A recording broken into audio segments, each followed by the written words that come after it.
Hello दोस्तों, बहुत बहुत स्वागत है आपका हिंदी मीडियम की इस नंबर 1 चैनल होम क्लासेस में। जैसा कि आपके रिस्पांस बहुत अच्छे मिल रहे हैं और हम लोग इसी तरह अगर बोर्ड की तैयारी करें तो आने वाले हम दिनों में अपने बोर्ड के एग्जाम में अच्छे मार्क्स ला सकते हैं।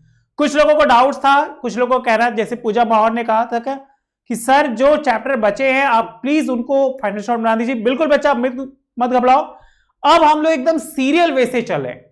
First chapter, second chapter, third chapter और आज हम लोग पहुंच गए कौन से chapter? Fourth chapter, chemical kinetics, रासायनिक बलगति। आज हम इस चैप्टर को भी डिस्कस करेंगे और आने वाले टाइम में इसी तरह हम लोग अपने सीरियल से हर चैप्टर को रीड जरूर करेंगे। तो आप बिल्कुल कहीं मत जाइए, आप बिल्कुल बने रहिए। आपके एग्जाम में बोर्ड के पेपर बिल्कुल इसी पैटर्न में आएंगे। पिछले 10 सालों में जो इंपॉर्टेंट क्वेश्चन एमसीक्यू, अति लघु, लघु में पूछे गए, उन सभी क्वेश्चन को हम यहां आज लेकर आए हैं और 100% आपको हम अच्छे मार्क्स दिलाकर जाएंगे। बिल्कुल, चलिए आज की क्लास हम शुरू करते हैं और आज का फर्स्ट क्वेश्चन है हमारा इस चैप्टर के, ये क्लास 12 के लिए। अगर जो बच्चे क्लास 12 के हैं वो जरूर देखें। Chapter number 4, question number 1। जैसा कि शुरुआत है हमारी बहुविकल्पी क्लास 12 के उन बच्चों के लिए जो बच्चे अभी अपीयर हैं, बेटा वो बहुत ध्यान से इस वीडियो को देखिएगा। कुछ बच्चे कोई शिकायत आ रही है सर क्लास 10 का भी बनाइए, तो बिल्कुल बच्चों आप मत घबराइए, क्लास 10 के भी वीडियो जरूर बनेंगे। पहले हम फोकस कर रहे हैं क्लास 12 के उन बच्चों के लिए जो चैप्टर 4 की तैयारी कर रहे हैं, रासायनिक बलगति की। क्वेश्चन नंबर 1 क्या है? शून्य कोटि की अभिक्रिया। ऑब्जर्व करिए, अभिक्रिया की कोटि हमने याद कराई थी, शून्य कोटि, प्रथम कोटि, द्वितीय कोटि और तृतीय कोटि। हम सबसे पहले उन बच्चों की बात करें जिनको डाउट्स है वो मुझे तुरंत मैसेज कीजिए। हम आपके मैसेज को देखकर या तो टेलीग्राम पे या तो कमेंट बॉक्स में जरूर मैसेज करेंगे। तो वो बच्चे तैयार हो जाइए जो इन क्वेश्चन पे आ गए हैं। क्वेश्चन करें शून्य कोटि की अभिक्रिया के लिए निम्नलिखित में से कौन सा सूत्र सही है? अब याद करिए, शून्य कोटि की अभिक्रिया का फॉर्मूला बताना है। तो याद करिए, आपको बताया था कि आप देखिए टी हाफ को लेकर चले। टी हाफ मतलब क्या? अर्ध आयु काल। अब याद करिए, अर्ध आयु काल किसके समानुपाती होता है?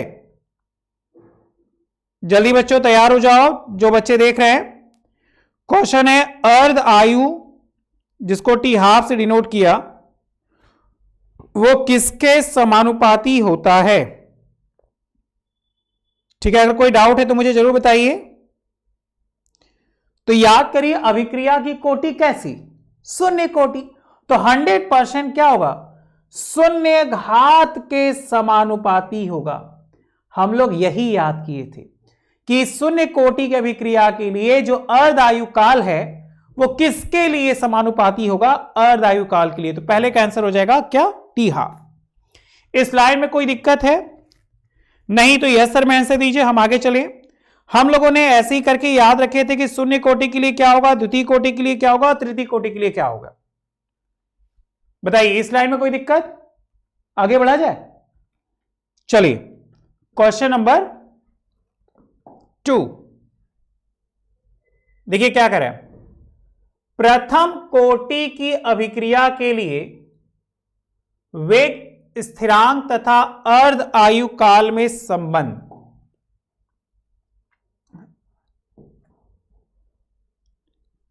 क्या कह रहा है कि प्रथम कोटि की अभिक्रिया के लिए वेग स्थिरांक। बच्चों याद करो, वेग स्थिरांक को हम लोग दिखाए थे किससे? कैसे? और अर्ध आयु काल को दिखाए थे किससे? टी हाफ से। तो ऐसा कौन सा इन चारों में से फॉर्मूला है जो इससे संबंधित होगा? एक थोड़ा सा फॉर्मूला चेंजेबल है, ये वाला आपको दिख रहा होगा, वो थोड़ा टाइपिंग में मिस्टेक हो गया, तो यहां हम लिख दे रहे के बराबर टी हाफ इंटू 0.6932। ठीक है, अब इन चारों में से बताओ कौन सा संबंध है? हमने आपको पहले ही बोला था कि एक क्या करिए, फ्लो चार्ट बना लीजिए। फ्लो चार्ट बना लेंगे तो आपको बहुत आसानी होगी इनको याद करने में। तो आप वैसी चार्ट का इस्तेमाल करके बताइए कि कौन सा संबंध होगा। तो बिल्कुल आप लोग के आंसर बिल्कुल सही है, ये होगा आपका ये k बराबर 0.693/2 t हाफ, ठीक है, 0.6932/t हाफ, जहां t हाफ अर्ध आयुकाल, k अभिक्रिया का वेग स्थिरांक और ये वैल्यू। एक क्वेश्चन हम आपको होमवर्क में दे रहे हैं। आप कहोगे सर आप एमसीक्यू होमवर्क में दे रहे हैं, बिल्कुल बच्चा आप कर सकते हैं। एक प्रथम कोटि की अभिक्रिया का अर्ध समय, मतलब आपको टी हाफ की वैल्यू दे दिया, कितना 4 मिनट। तो अभिक्रिया 99.9% में कितने समय में पूर्ण हो जाएगी। याद करिए हमने आपको आंकिक में ऐसे क्वेश्चन कराए थे, अगर आपको याद होगा तो ये क्वेश्चन आप आसानी से कर लोगे। आपको ट्रिक भी बताया था याद है। तो एक छोटा सा क्वेश्चन हम आपको होमवर्क में दे रहे हैं, ये आप कर लीजिएगा। आइए क्वेश्चन नंबर 4 पे। क्वेश्चन नंबर 4 क्या कह रहा है, शून्य कोटि की अभिक्रिया के लिए, देखिए बेटा कौन सी कोटि, शून्य कोटि। शून्य कोटि की अभिक्रिया के लिए वेग नियतांक या वेग स्थिरांक का मात्रक। अब शून्य कोटि की अभिक्रिया हम लोगों ने याद रखा टी हाफ जो है वो k प्रोपोर्शनल के बराबर था। बताइए इस लाइन में कोई दिक्कत है। हमसे क्वेश्चन में कह रहा है शून्य कोटि की अभिक्रिया के लिए, तो अगर हम शून्य कोटि की अभिक्रिया के वेग स्थिरांक का मान याद करें तो वो किसके बराबर था, याद करिए। तो वो हो जाएगा mole litre inverse second inverse, ये क्योंकि शून्य कोटि की अभिक्रिया के लिए जो फॉर्मूला बताया गया है आपको वो बहुत इजी है ना। तो क्या हो जाएगा, mole litre inverse second inverse. और एक तो आप भूलेगा नहीं, वेग स्थिरांक ताप बढ़ाने पर क्या होगा, बढ़ेगा घटेगा या अपरिवर्तित रहेगा, इनमें से कोई नहीं। तो क्या करें, वेग स्थिरांक का ताप हम लोग क्या करें, बढ़ा रहे। तो जाहिर सी बात है जैसे जैसे वेग स्थिरांक का मान बढ़ाएंगे वैसे वैसे क्या होगा, अभिक्रिया की जो दर है वो भी उसके साथ साथ क्या होगी, बढ़ेगी, है ना। तो इसका आंसर क्या होगा, बढ़ेगा।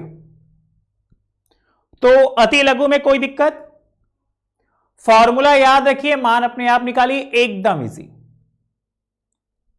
क्योंकि हम लोगों ने याद रखा था यहां पे फॉर्मूला, याद करिए अभिक्रिया का वेग जो था वो dx/dt था। तो ये जो x है वो था मोल प्रति लीटर और dt मतलब सेकंड, तो ये नीचे हो गया क्या, mole litre inverse second inverse. अगर हम इसको ऑब्जर्व करें तो ये ऐसे है, मोल बटे लीटर गुणे सेकंड। और मेरे बच्चे जानते हैं जब ये चीज ऊपर जाती है तो वो बन जाती है इनवर्स। क्लियर, चलिए अब हम लोग बढ़ते बेटा अति लघु में। अति लघु का सबसे नंबर 1 क्वेश्चन है, अभिक्रिया का वेग स्थिरांक क्या है, ठीक है। और दूसरा, वेग स्थिरांक तथा साम्य स्थिरांक में अंतर स्पष्ट कीजिए। वीरेंद्र का कहना था सर आप क्या करिए, साफ पेज पे बनाया करिए, हम वहीं से लिख लेंगे। तो बिल्कुल बच्चों आज आपके कहने अनुसार आप आ जाओ। क्वेश्चन कह रहा है अभिक्रिया का वेग स्थिरांक, हेडिंग बनाइए, अति लघु का question number 1।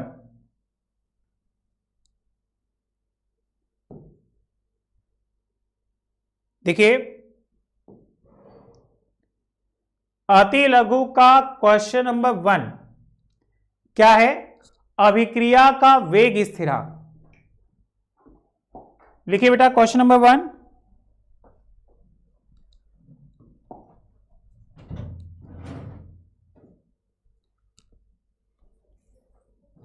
Fast fast question number 1 लिख लो। अभिक्रिया का वेग स्थिरांक।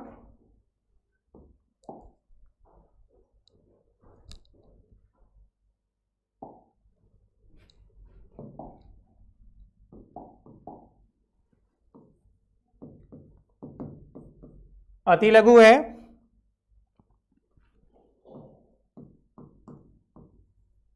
वीरेंद्र बेटा समझ में आ रहा है ना आपको?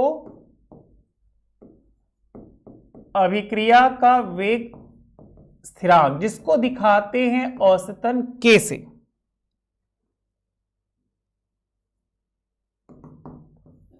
हेडिंग बना लीजिए ऐसे। अगर कोई डाउट है तो मुझे जरूर कमेंट बॉक्स में कमेंट करिएगा।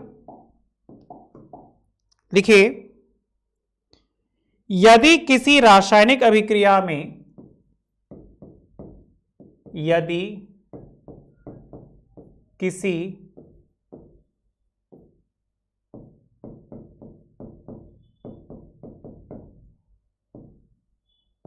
रासायनिक अभिक्रिया में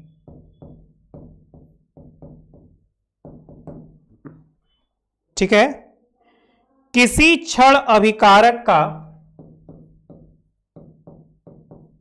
किसी क्षण अभिकारक का आणविक सांद्रण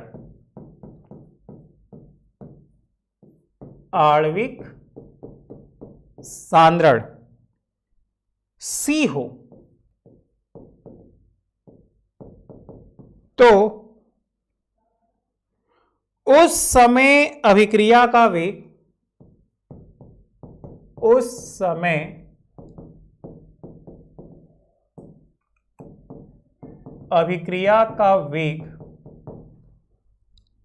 क्या dx अपॉन dt सांद्रण C के समानुपाती होगा। क्या फॉर्मूला भाई? dx upon dt is proportional C।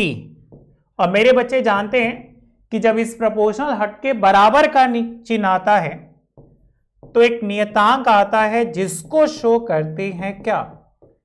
k से। तो अगर हम यहां पे k एक स्थिरांक है और उसे वेग स्थिरांक कहते हैं। k क्या है? k को ही वेग स्थिरांक कहते हैं।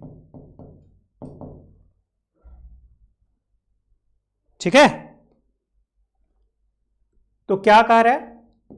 वेग स्थिरांक जिसको डिनोट किया किससे बेटा? k से। स्थिर ताप पर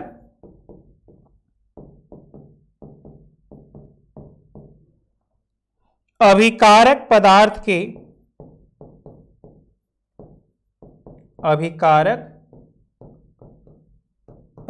के इकाई सांद्रण होने पर, देखिए इकाई सांद्रण का मतलब C का मान हम 1 मान लिए तो dx अपॉन dt जो है वो हो जाएगा k के। तो क्या करें? इकाई सांद्रण पर होने वाले अभिक्रिया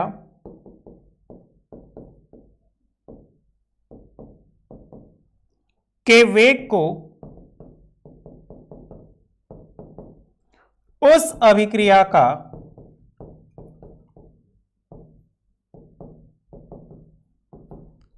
वेग स्थिरांक कहते हैं।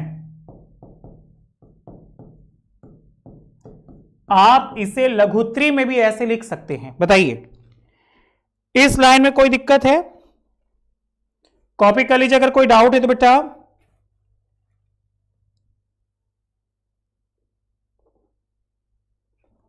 अभिक्रिया का वेग स्थिरांक क्लियर?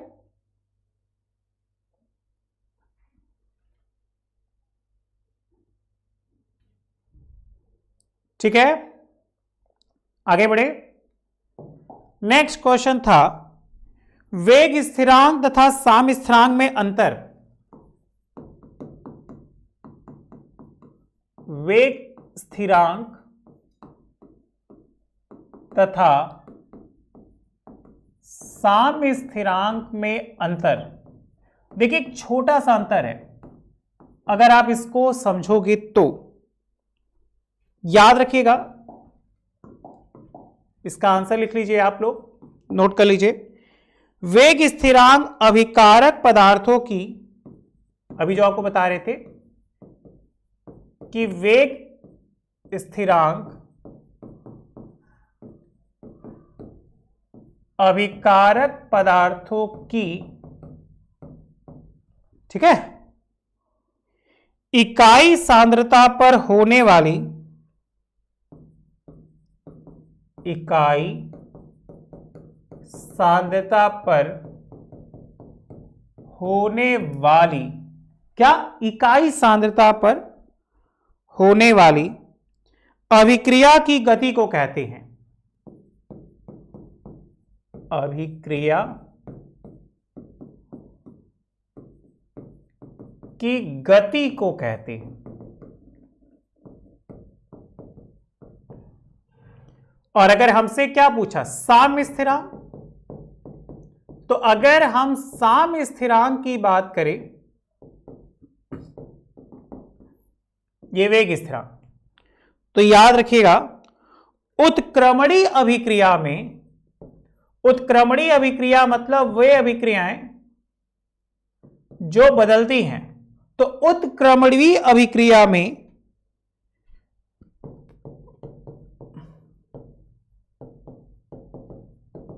अग्र अभिक्रिया के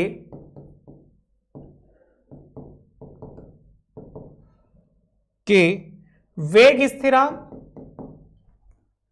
अभिक्रिया के वेग स्थिरांक तथा विपरीत क्रिया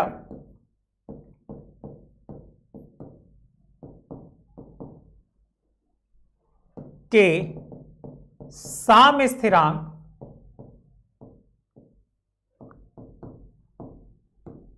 का अनुपात होता है।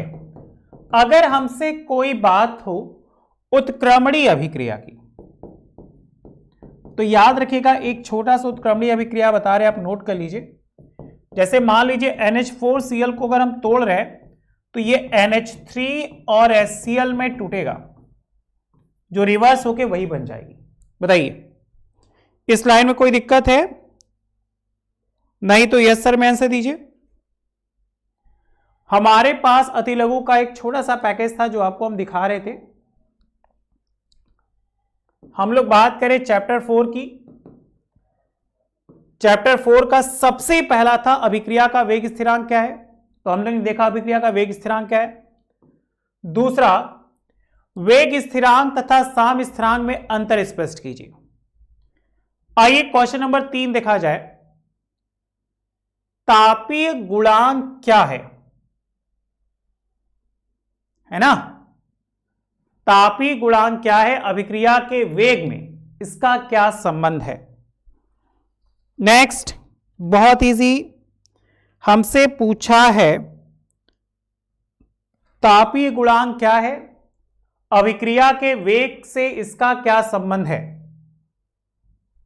ओके बच्चा, तो सबसे पहले हम बात करेंगे तापीय गुणांक की। तो अगर हम तापीय गुणांक को देखें तो देखिए क्वेश्चन नंबर 3, तापीय गुणांक, आंसर क्या कह रहे हैं? तापीय गुणांक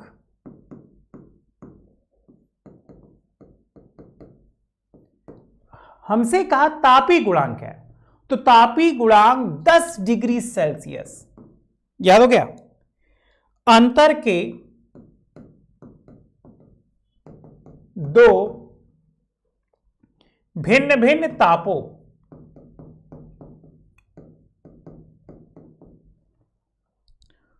पर वेग स्थिरांकों के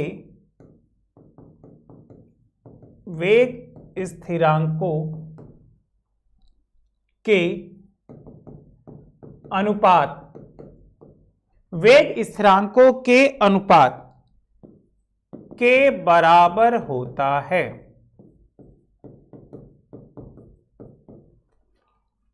फॉर्मूला नोट कर लीजिए बेटा, क्योंकि हमसे संबंध पूछा है। तो याद रखिएगा कि वेग स्थिरांक का तापीय गुणांक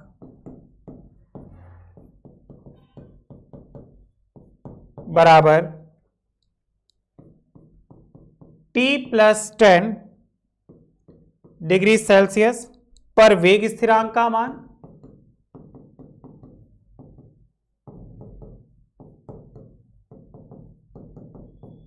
बटे T डिग्री सेल्सियस पर वेग स्थिरांक का मान। एक छोटा सा फंडा बता रहे, इसको जरूर आप नोट कर लीजिएगा, क्योंकि एग्जाम में आपको फंडा ही याद रहेगा। याद रखिएगा, प्राप्त मान हमेशा 2 और 3 के मध्य होता है। उम्मीद करते हैं हमारे सभी बच्चों को मेरा फंडा जरूर याद हो गया होगा। अगर कोई डाउट है तो मुझे बताइए, इसको कॉपी कर लीजिए।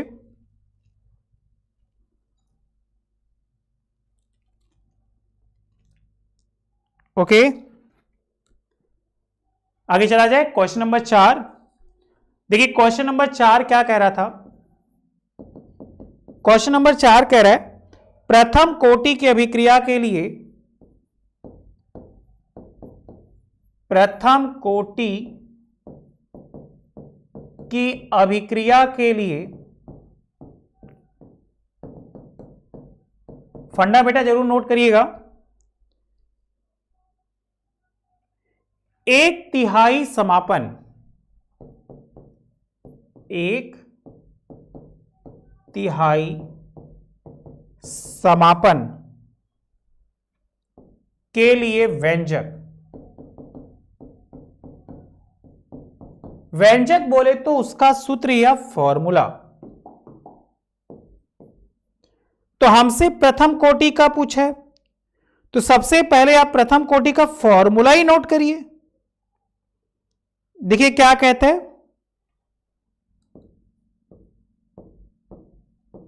प्रथम कोटि अभिक्रिया का समीकरण। याद करिए बेटा, n = n0 e⁻ kT। याद है? अब आपसे कह रहा है कि जहां n t समय पर अभिकारक अणुओं की संख्या है,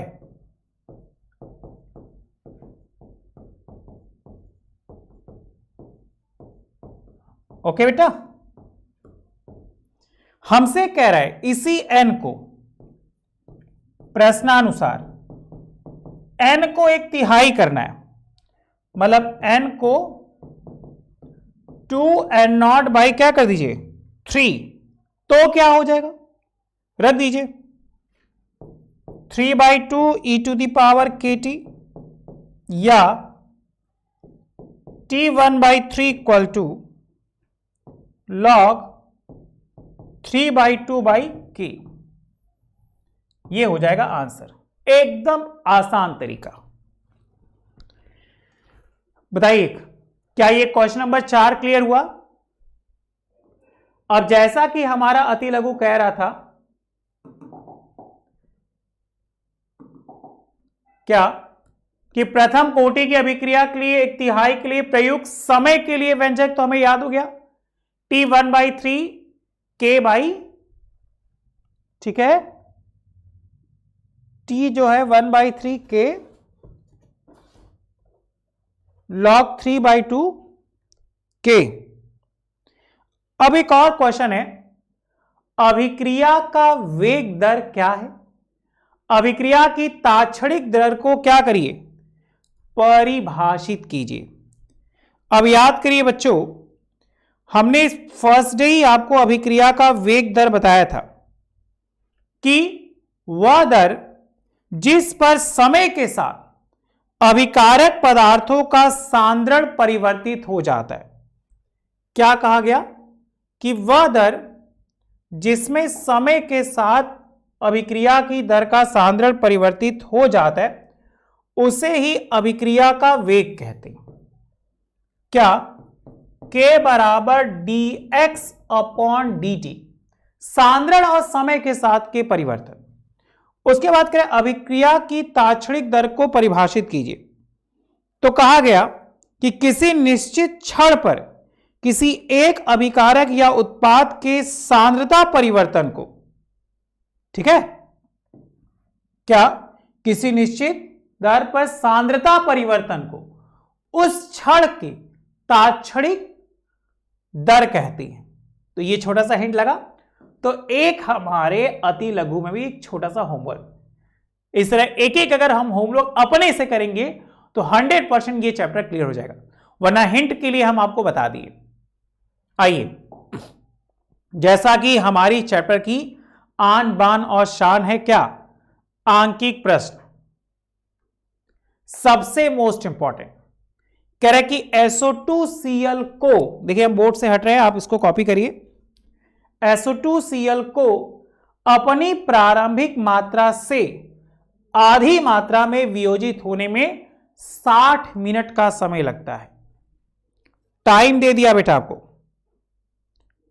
टाइम कितना लग रहा है, 60 मिनट का समय लग रहा है। अब हमसे कह रहा है कि यदि अभिक्रिया प्रथम कोटि की हो तो वेग स्थिरांक की गणना कीजिए। मतलब क्वेश्चन में हमसे क्या पूछा है, वेग स्थिरांक, और समय हमको दे दिया क्या, टी। टी कितना दिया, टी दिया है 60 मिनट।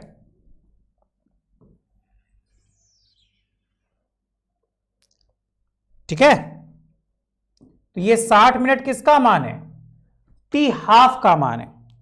और आपसे अब साफ साफ के प्रथम कोटि है, हमें क्या बताना है कि क्या ऐसा कोई फॉर्मूला हम लोग याद किए हैं जिसमें दोनों चीज आ जाए, के का मान भी आ जाए, टी हाफ का मान भी आ जाए।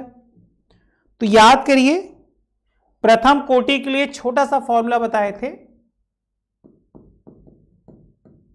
किसके लिए, प्रथम कोटि के लिए। तो प्रथम कोटि के लिए फॉर्मूला हम लोग क्या याद रखे थे, के बराबर 0.693 बटा टी हाफ। अब आपसे साफ साफ कह दिया 0.693 और टी हाफ का मान 60 मिनट है, तो 60 मिनट को चेंज कर लो। हम लोग जानते हैं 1 मिनट में 60 सेकंड होता है, तो क्या हो जाएगा 60 गुणे 60, ये हो गया हमारा क्या, 3600 सेकंड। अब इसी को भाग करेंगे तो आंसर आएगा 1.925 गुणे 10 पे घाते -4, नीचे है सेकंड इनवर्स। ये इसका आंसर है, बहुत इजी। 60 मिनट को हम चेंज कर दिए सेकंड में और उसके बाद उसके भाग कर दिए। बताइए बेटा, इस लाइन में कोई दिक्कत है तो बोलो, अगर क्लियर है तो यस सर में आंसर दो।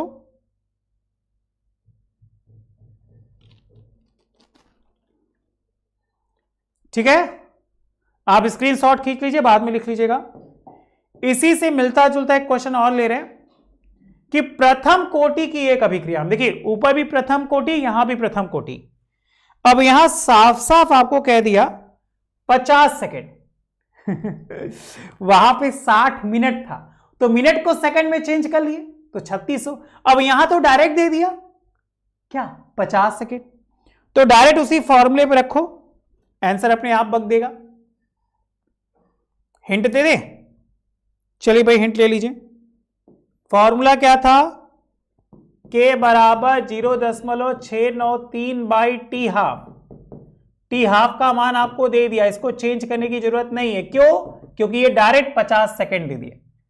अब आप भाग नहीं कर लोगे, अब इसको भाग करके आंसर बताओ, एकदम उसी के जैसा। बताइए, जल्दी से अपना आंसर भेजो, हम देख रहे हैं। कैलकुलेटर सबके पास है? ऐसा कोई है जिसके पास डाउट है तो मुझे जरूर बताइएगा।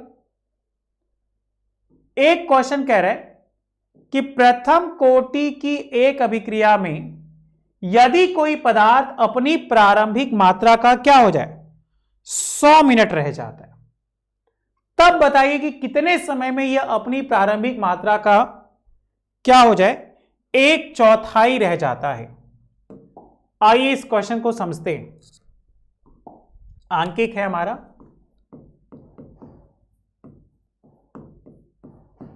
तीसरा, प्रश्नानुसार हमें टी हाफ का मान इस बार कितना दिया भाई, 100 मिनट।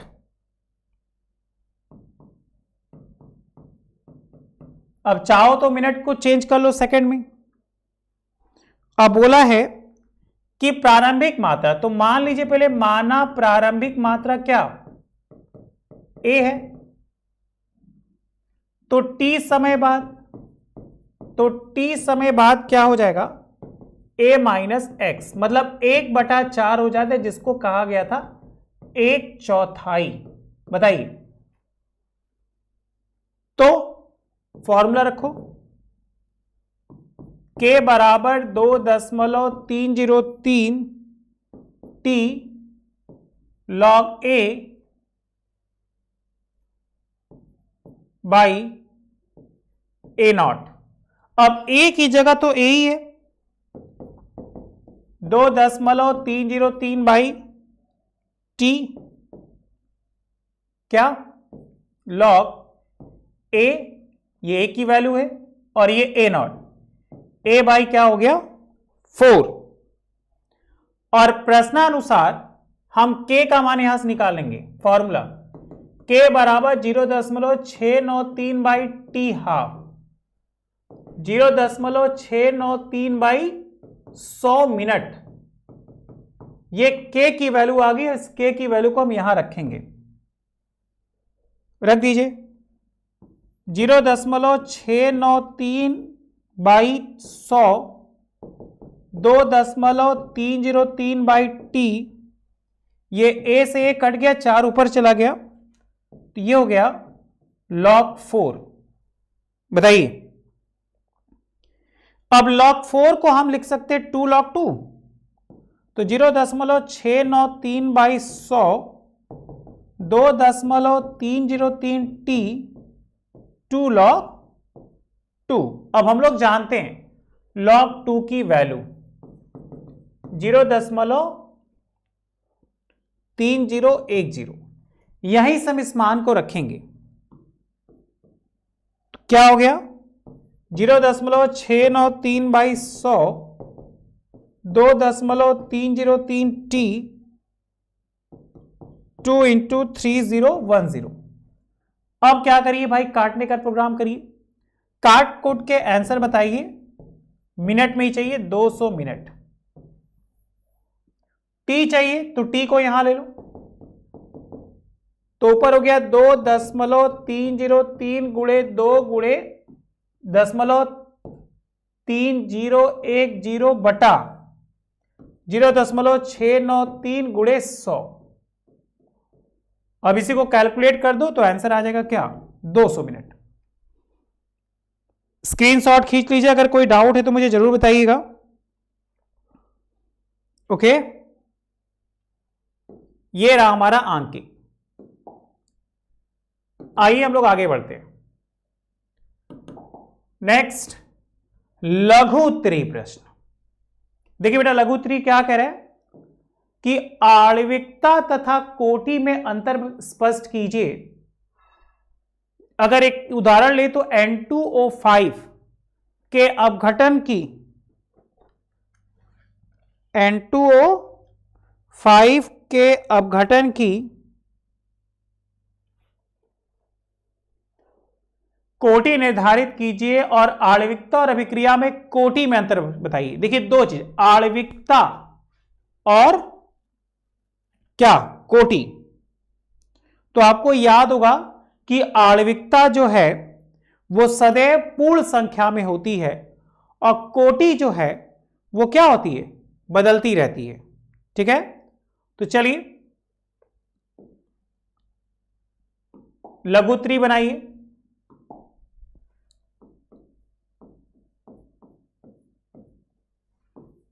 दो कॉलम बना लीजिए, एक आणविकता की और एक कोटि की। आप इसको यहां से आसानी से समझ सकते हैं। हमसे बोला है अंतर आणविकता और कोटि का, तो ये आसानी से आप समझ जाएंगे कि आणविकता और कोटि में क्या अंतर होता है। सबसे पहले आणविकता।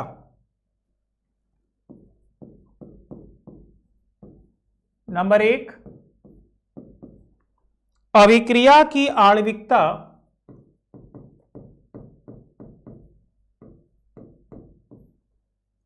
सदैव एक पूर्ण संख्या होती है।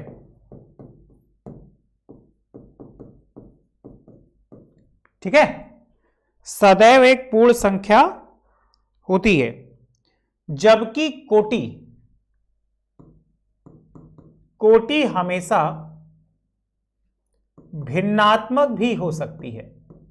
मतलब पूर्ण तो होगी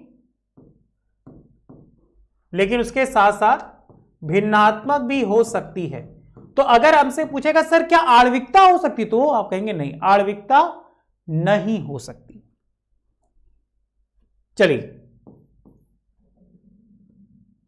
अभिक्रिया की आणविकता कभी भी शून्य नहीं हो सकती। लेकिन अगर हम बात करें कोटि की, तो याद रखिएगा कोटि शून्य भी हो सकती है। ठीक है, इधर शून्य नहीं हो सकती लेकिन वो शून्य हो सकती है।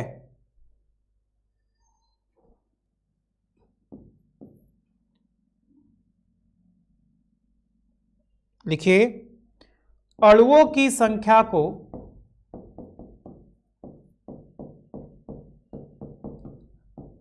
आणविकता कहते हैं।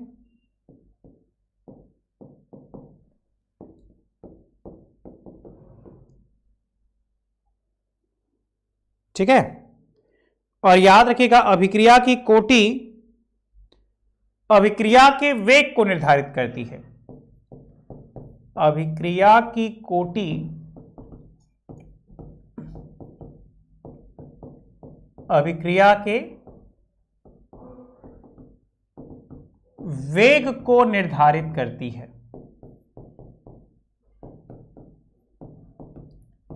कम से कम 5 पॉइंट तो होने चाहिए, है कि नहीं। अंतर का हमेशा ये रूल है कि 5 पॉइंट होना चाहिए। इस लाइन में कोई दिक्कत है, याद रखिएगा आणविकता एवं कोटि समान हो सकते हैं।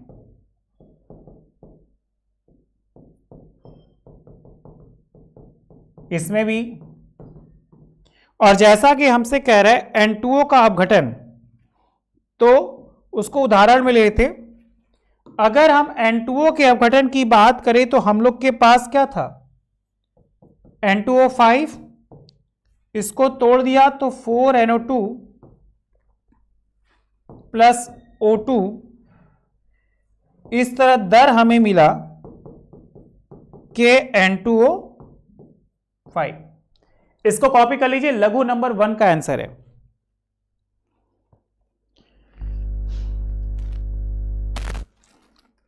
इस लाइन में बताइए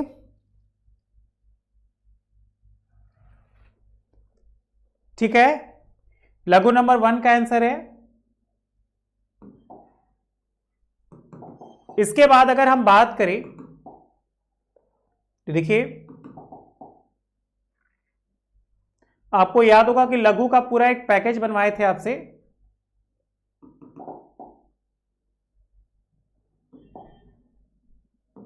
आप वहीं से कॉपी करिएगा।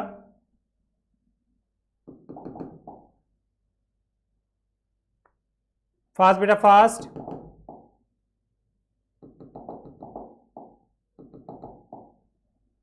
नेक्स्ट क्वेश्चन चलते हैं।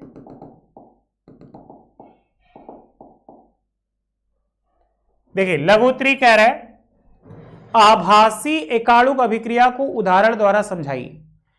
अगर हम आभासी एकाणुक अभिक्रिया को देखें तो हमने क्या पाया, वह अभिक्रिया जिसकी कोटि 1 हो परंतु आणविकता 1 ना हो। अगर कोई आपसे पूछे तो आप एक लाइन में आंसर दीजिएगा कि अभिक्रिया की कोटि क्या हो।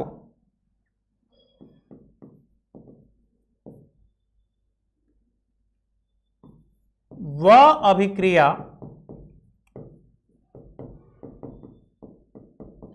जिसकी कोटि 1 हो परंतु आणविकता